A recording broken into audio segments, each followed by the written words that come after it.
নমস্কার বন্ধুরা, সম্পাস রান্নাঘরে আপনাদের সকলকে স্বাগত। আজ আবার একটা রেসিপি নিয়ে আপনাদের কাছে চলে এলাম। আজকে আমি আপনাদের কাছে জামাই ষষ্ঠী স্পেশাল হাতে মাখা খাসির মাংসের রেসিপি শেয়ার করছি। তাই ভিডিওটা স্কিপ না করে পুরো রেসিপিটা দেখার অনুরোধ রইল। রেসিপিটা ভালো লাগলে আমাকে কমেন্ট বক্সে কমেন্ট করে জানাবেন। ভালো লাগলে লাইক বাটনটা প্রেস করে দেবেন আর আপনাদের বন্ধুদের মধ্যে আমার ভিডিওটাকে শেয়ার করে দেবেন। আর আমার নতুন বন্ধুদের কাছে অনুরোধ, আমার চ্যানেলটাকে সাবস্ক্রাইব করে পাশে থাকবেন। আর আমার চ্যানেলে নতুন নতুন রেসিপি দেখার জন্য পাশে থাকা ছোট্ট বেল আইকনটাও প্রেস করে দেবেন। চলুন আর কথা না বাড়ি কীভাবে আজকে জামাই ষষ্ঠী স্পেশাল হাতে মাখা খাসির মাংস কীভাবে বানাচ্ছি রেসিপিটা দেখে নেওয়া যাক। জামাই ষষ্ঠী স্পেশাল হাতে মাখা খাসির মাংসের জন্য আমি এখানে 1 কেজি খাসির মাংস নিয়েছি।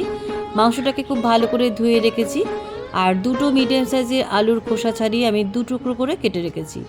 আর লাগবে আমার এখানে কাঁচা লঙ্কা বাটা, আর নিয়েছি সর্ষের তেল। রান্নাটা সর্ষের তেল দিয়ে করার চেষ্টা করবেন। আর নিয়েছি আদা বাটা, রসুন বাটা, আর একটা বড় সাইজের টমেটোকে মিহি করে কেটে রেখেছি, আর দুটো মিডিয়াম সাইজের পেঁয়াজকে পাতলা করে কেটে রেখেছি। এবার এই মাংসটাকে আমি ম্যারিনেট করে নেবো। ম্যারিনেট করার জন্য একটা বড় মিক্সিং বোল নিলাম।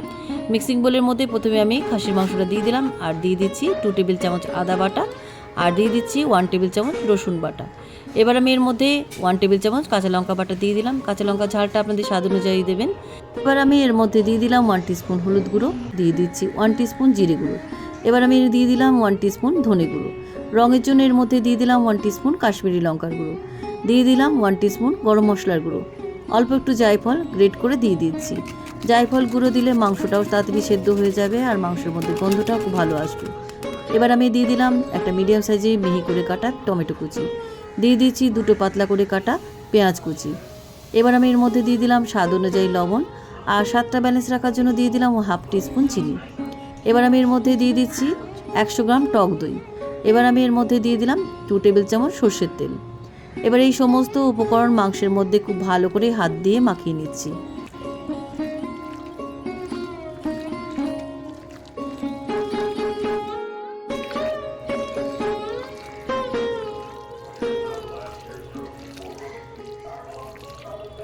মাংসের মধ্যে সমস্ত উপকরণ হাত দিয়ে খুব ভালো করে মাখিয়ে নিয়েছি।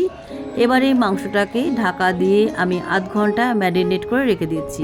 আপনারা চাইলে 1-2 ঘন্টাও ম্যারিনেট করে রেখে দিতে পারেন। এবারে এই মাংসর পাত্রটাকে সাইডে রেখে দিচ্ছি। আধ ঘন্টা পরে ফিরে এলাম। মাংসটা আমার আধ ঘন্টা ম্যারিনেট হয়ে গেছে। এবার আমি রান্নাটা শুরু করে দিই। রান্নাটা শুরু করার জন্য ইন্ডাকশানে একটা কড়াই বসিয়ে দিলাম। কড়াইটা গরম হয়ে যাওয়ার পর কড়াইয়ের মধ্যে আমি দিয়ে দিচ্ছি 2 টেবিল চামচ সর্ষের তেল। তেলটা ভালোভাবে গরম হয়ে যাওয়ার পর তেলের মধ্যে দিয়ে দিচ্ছি 1/2 টিস্পুন লবণ, আর দিয়ে দিলাম 1/2 টিস্পুন হলুদ গুঁড়ো। লবণ হলুদ গুঁড়ো তেলের মধ্যে খুব ভালো করে মিশিয়ে দিচ্ছি। লবণ হলুদ গুঁড়ো তেলের মধ্যে ভালো করে মিশিয়ে দেওয়ার পর এবার আমি প্রথমে আলুর টুকরোগুলো ভেজে নিচ্ছি।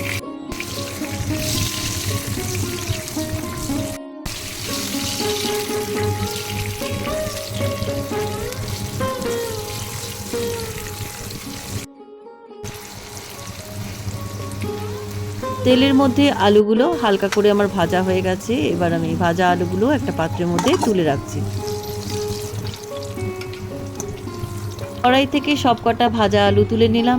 এবার এই আলু ভাজা তেলের মধ্যে ফোড়নে দিয়ে দিচ্ছি 2টো তেজপাতা দুটোকে ছিঁড়ে দিলাম। এবার আমি এর মধ্যে দিয়ে দিচ্ছি 1/2 টিস্পুন গোটা জিরে। তেজপাতা আর গোটা জিরেটাকে তেলের মধ্যে একটু ভেজে নিচ্ছি। তেলের মধ্যে ফোড়নটা একটু ভাজা ভাজা হয়ে আসার পর আমি এর মধ্যে দিয়ে দিচ্ছি 2টো মিডিয়াম সাইজের পাতলা করে কাটা পেঁয়াজ কুচি। পেঁয়াজ কুচিগুলো আমি হালকা ব্রাউন করে ভেজে নিচ্ছি। তেলের মধ্যে পেঁয়াজ কুচিগুলো হালকা ব্রাউন করে ভাজা হয়ে গেছে। এবার আমি এর মধ্যে আগে থেকে ম্যারিনেট করে রাখা খাসির মাংসটা কড়াইয়ের মধ্যে ঢেলে দিলাম। ম্যারিনেট করে রাখা মাংসর বাটিতে অল্প একটু জল ধুয়ে দিয়ে দিলাম। এবার মাংসটাকে আমি আধ ঘন্টা খুব ভালো করে কষিয়ে নিচ্ছি।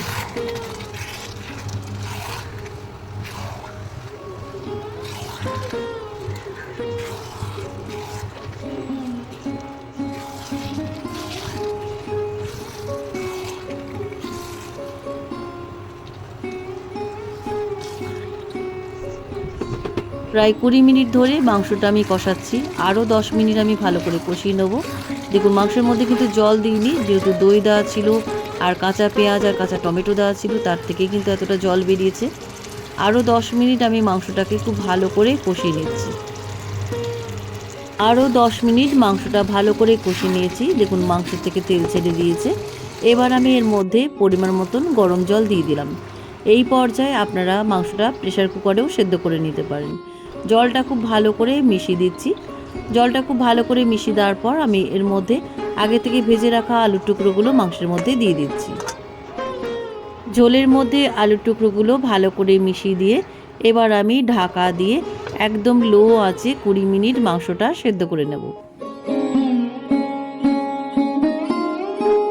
20 মিনিট বাদে ঢাকনাটা খুলে নিলাম। মাংসটা আমার একদম সুসেদ্ধ হয়ে গেছে। দেখুন আলুগুলো কিন্তু ভেঙে যায়নি, প্রত্যেকটা গোটা গোটা রয়েছে। আলু আর মাংস একদম সুসেদ্ধ হয়ে গেছে। এবার নামাবার আগে আমি এর মধ্যে 1 টিস্পুন গাওয়া ঘি দিয়ে দিলাম। গাওয়া ঘি দিয়ে মাংসের মধ্যে খুব ভালো করে মিশিয়ে দিচ্ছি। রান্নাটা আমার কমপ্লিট। এবার ইন্ডাকশান থেকে কড়াইটা নামিয়ে এবার গরম গরম হাতে মাখা খাসির মাংস একটা সার্ভিং বোলে ঢেলে পরিবেশন করছি। কেমন লাগলো আজকে জামাই ষষ্ঠী স্পেশাল হাতে মাখা খাসির মাংসের রেসিপি? আপনারাও জামাই ষষ্ঠীর দিনে এইভাবে একবার হাতে মাখা খাসির মাংস বানিয়ে জামাইয়ের থালিতে পরিবেশন করুন। জামাই খেয়ে প্রশংসা করবেই। রেসিপিটা কেমন লাগলো আমাকে কমেন্ট বক্সে কমেন্ট করে জানাতে ভুলবেন না। ভালো লাগলে লাইক বাটনটা প্রেস করে দেবেন আর আপনাদের বন্ধুদের মধ্যে আমার ভিডিওটাকে শেয়ার করে দেবেন। আর আমার নতুন বন্ধুদের কাছে অনুরোধ, আমার চ্যানেলটাকে সাবস্ক্রাইব করে পাশে থাকবেন। আর আমার চ্যানেলে নতুন নতুন রেসিপি দেখার জন্য পাশে থাকা ছোট্ট বেল আইকনটাও প্রেস করে দেবেন। আজ তাহলে চলি, আবার একটা নতুন দিনে নতুন রেসিপি নিয়ে আপনাদের কাছে চলে আসব। সবাই ভালো থাকবেন, সুস্থ থাকবেন। ধন্যবাদ।